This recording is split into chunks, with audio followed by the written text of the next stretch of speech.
حضرت یوسف علیہ السلام نے پھر سالوں حکومت کی مصر پر، پھر وہیں ان کی تدفین ہوئی، اور جب تدفین ہوئی تو اختلاف ہو گیا۔ ہر قبیلہ کہتا تھا ہم نے اپنی طرف یوسف کو دفن کرنا ہے، اس لیے کہ جس طرف ان کو دفن کریں گے خوشحالیاں ہوں گی۔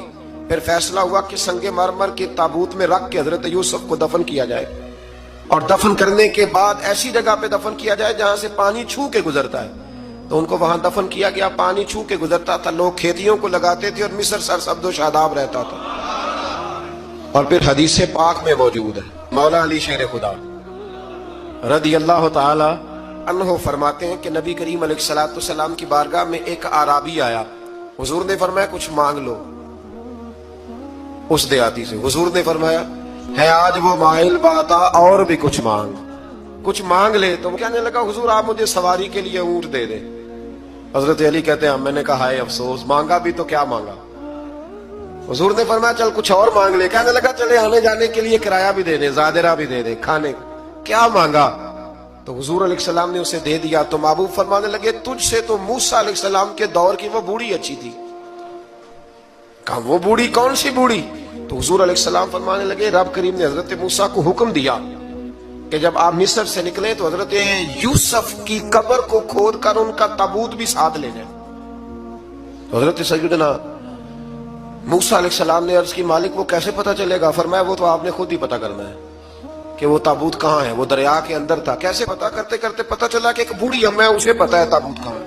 وہ کدھر ہے تابوت؟ تو بوڑھی اماں کو پتہ ہے۔ حضرت موسیٰ بوڑھی کے پاس گئے، کہنے لگے اماں وہ تجھے پتہ ہے یوسف کی قبر کہاں؟ کہنے لگی پتہ ہے۔ تو کہا پھر بتا دو۔ کہنے لگے مفت میں بتا دوں، نبی کے مزار کا ڈریس اور فری میں بتا دوں، یہ کیسے ہو سکتا ہے؟ تو حضرت سیدنا موسیٰ فرمانے لگے چل قیمت لے، طبرانی کی حدیث ہے، حضور بیان فرماتے ہیں۔ حضرت موسیٰ کہنے لگے بتا کیا لے گی؟ کہنے لگی مجھے نہ جنت میں وہ والا مکان دلائیں جس کے پڑوسی موسیٰ علیہ السلام ہو، میری اور آپ کی دیوار کٹھی ہو، کیا کیا کند۔ اللہ اکبر۔ تو حضرت موسیٰ کہنے لگے چل اماں مہربانی کر جنت مانگ لے، اب تو پڑوس ہی مانگنے لگ گئی ہے۔ تو اب نبیوں کا درجہ تو بڑا ہوگا، تو دینے والا اللہ ہے، میں دعا کرتا ہوں۔ تو کہنے لگی جی ٹھیک ہے، اگر آپ نہیں دیتے تو میں ایڈریس نہیں بتاتی۔ تو حضور فرمانے لگے اس سے تو وہ اچھی تھی۔ حضرت موسیٰ نے عرض کی کہ یا اللہ یہ نہیں بتا رہی تو اب کیا کروں؟ فرمایا موسیٰ وعدہ تو کر لے، مکان میں دے دوں گا، وعدہ کر لے۔ تو حضرت سیدنا یوسف کا مرتبہ دیکھیے کہ ان کے مزار کا پتہ بتانے کے لیے، مزار کا